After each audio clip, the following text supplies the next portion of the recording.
Hola, ¿cómo están? Espero que bien. El título de este cuarto episodio del podcast Comunicación Consciente es ¿Qué música tocas cuando hablas? De Cafarajípera vengo bien encafarajipado. Quien me desencafarajipase, buen desencafarajipador será desencafarajipándome. ¿Te atreves a intentar decirlo sin equivocarte? Tener una buena dicción es una de las habilidades que permiten llegar mejor como comunicador, como comunicadora a tu audiencia con el discurso. Podríamos decir que la dicción es la correcta pronunciación de todas las consonantes y vocales. Pero esta habilidad no es la única a la hora de comunicar. Que nuestro decir cuente con todos los elementos que construyan una melodía, por decirlo de alguna manera, grata para el oído, es parte del encanto, de la seducción, de la posibilidad de cautivar al público. Y la buena noticia es que se entrena. Puede pasarte que no te guste mucho tu voz, no te guste el timbre, no te guste el color, no sientas que no es especialmente atractiva tu voz. No te preocupes porque eso se trabaja desde la aceptación, por un lado, que es un post anterior que tengo en LinkedIn, pero también entender que tienes muchos otros recursos, tanto vocales como corporales, para atraer a tu interlocutor o interlocutora. Es bueno poder también ver que un comunicador o una comunicadora es la suma de muchas variables, ¿no? Un comunicador o comunicadora no se definen solo por uno o dos aspectos. En su manifestación inciden tanto sus características expresivas como su mundo interior. Podemos decir que la expresión, siempre para mí es muy evidente, ¿no? La expresión en las personas de alguna manera reflejan este universo propio. Es muy difícil no transparentar nuestros patrones, nuestras creencias, nuestros condicionamientos en nuestro relato, porque el cuerpo no miente. El lenguaje del cuerpo puede ser misterioso y a la vez es coherente con nuestro sentir y pensar, y muchas veces escapa del control de la mente, lo que es bien interesante. Algunos de nuestros gestos se nos arrancan sin querer. Por eso, adquirir conciencia de lo que estamos comunicando desde nuestra voz, desde nuestro cuerpo, es fundamental para un presentador, presentadora, para un orador, oradora o líder. Siempre van a haber gestos, van a haber expresiones que ocurran de manera inconsciente, y qué bueno que sea así.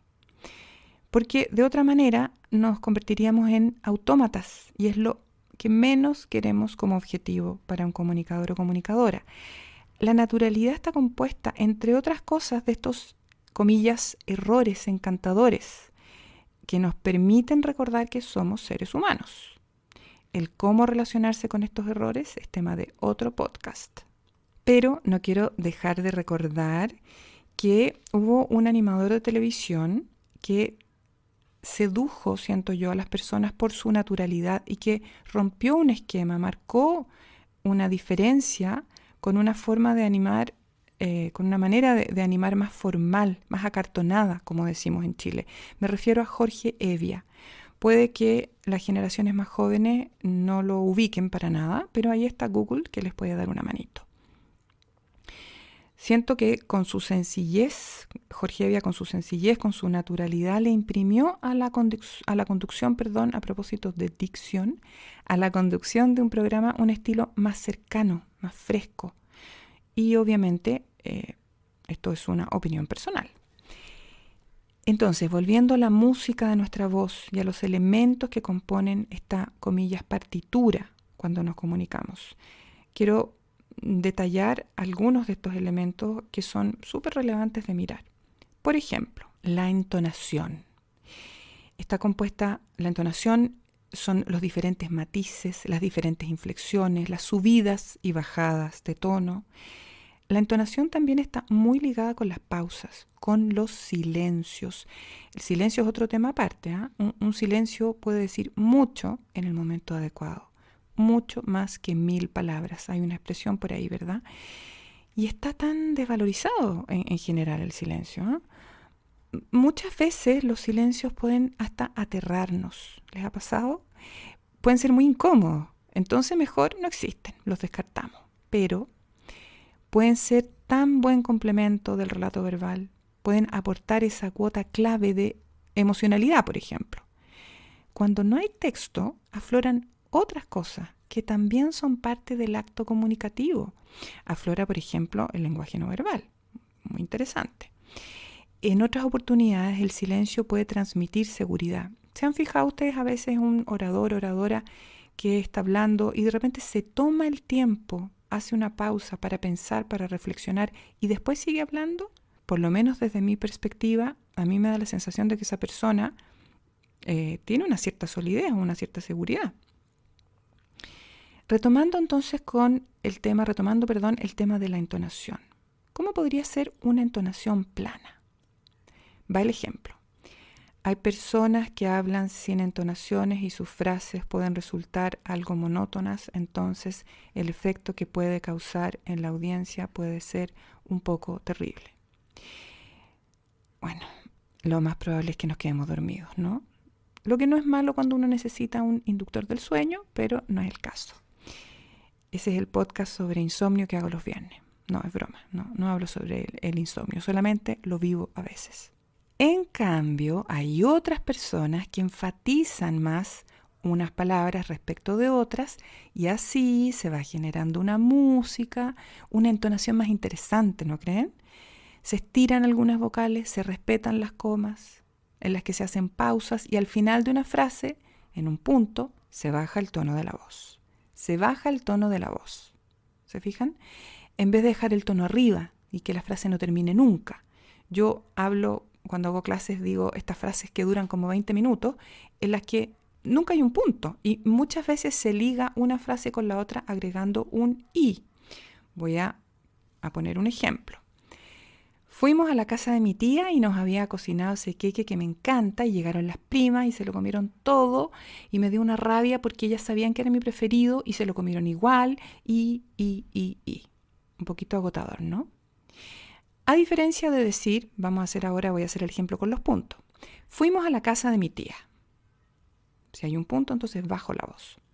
Nos había cocinado ese queque que me encanta, pero, pausa, llegaron las primas y se lo comieron todo.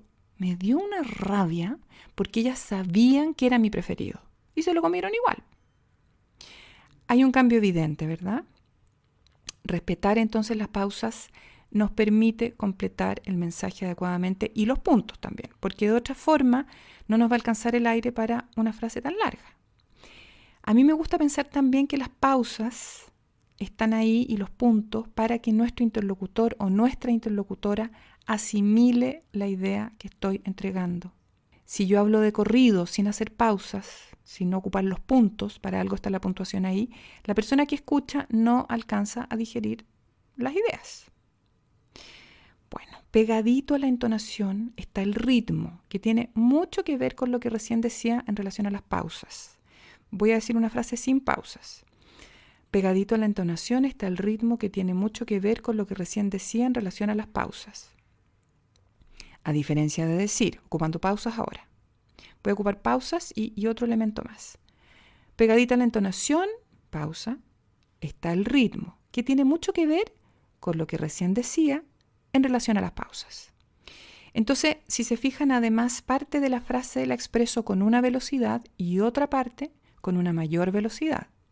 El ritmo, entonces, está compuesto de mini ritmos, los que van conformando la frase musical o la frase. ¿Se entiende?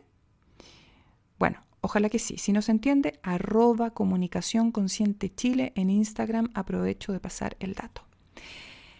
Pegaditas al ritmo, a las entonaciones, al silencio, a las pausas, están las intenciones. Acabo de hacer una pausa. Las pausas pueden ayudarnos para generar suspenso, para cuando queremos destacar alguna idea. Ejemplo, hay 3 cosas que son cruciales en la vida de un ser humano: el amor, la salud y escuchar este podcast. ¿Se fijan ahí las pausas cómo van generando, espero, un poco de suspenso? La respiración es otro aspecto muy relevante, obviamente ligado también a las pausas. Bueno, está todo asociado a todo en realidad. Hay personas que comunican un discurso que uno dice, mira, acá hay contundencia, las palabras son las precisas, la sonrisa súper oportuna, la postura corporal correcta, armónica. Entonces, transmiten seguridad hasta que uno se fija en la respiración. ¿Qué pasa con su respiración? Ahí se puede delatar, transmitir el nerviosismo, porque se percibe una respiración sutilmente agitada. No sé si les ha pasado, se han visto en esa situación o lo han visto en otras personas. Por eso es muy importante observar cómo estamos respirando. Además, bueno, de los múltiples beneficios que implica respirar de manera consciente. También podemos ampliar esto en otra ocasión. La dicción, el tema con el que empecé este podcast, es muy relevante. Necesitamos que se entienda lo que estamos diciendo como mínimo, como base, ¿no? Pero sin perder naturalidad, por favor. Los chilenos, por ejemplo, no pronunciamos todas las eses. Si se fijan cómo acabo de decir esa frase. Entonces, tratar de pronunciarlas todas suena, al menos para mí, extraño. Se pierde naturalidad. Lo que yo propongo es no aspirarlas todas ni decirlas todas, decir algunas. Los chilenos no pronunciamos todas las eses. Ahí las pronuncié todas, pero nosotros no hablamos así. Entonces, a mí me parece que no es la alternativa. Tampoco lo es no pronunciar ninguna, todas aspiradas. Los chilenos no pronunciamos todas las S. Lo que yo sugiero es esto. Los chilenos no pronunciamos todas las S. Ahora, esto es un punto de vista personal. Hay personas que prefieren perder un poco de naturalidad y pronunciar a la perfección. O simplemente no tienen conciencia o no le dan prioridad a lo que acabo de decir, ¿no? No le dan prioridad a la naturalidad. Desde mi perspectiva, la naturalidad es prioridad. Mientras más a gusto esté la expositora o el expositor, más a gusto estará su audiencia. No sé si les ha pasado alguna vez que ven a alguien que está arriba del escenario exponiendo muy tenso, muy tensa, y uno dice, por favor, que esto termine luego porque es una tortura para todos. Entonces, estemos cómodos y cómodas nosotros para poder también genuinamente expresar esa comodidad hacia nuestra audiencia. Si intentamos hablar demasiado distinto como lo hacemos habitualmente, probablemente se va a generar tensión. Es cierto que es necesario pulir los detalles que nos hacen indescifrables, ¿no? Pero no al extremo de cambiar completamente nuestra forma de expresarnos verbalmente y físicamente. Espero que les haya gustado, que les haya servido este podcast. Les deseo que haya música en sus palabras para que el mundo reciba sus melodías y pueda devolverles la propia. Les mando un abrazo con muy buena dicción, con entonaciones, con ritmo wap shabadabadoo y con cariño. Que estén muy bien. Chao.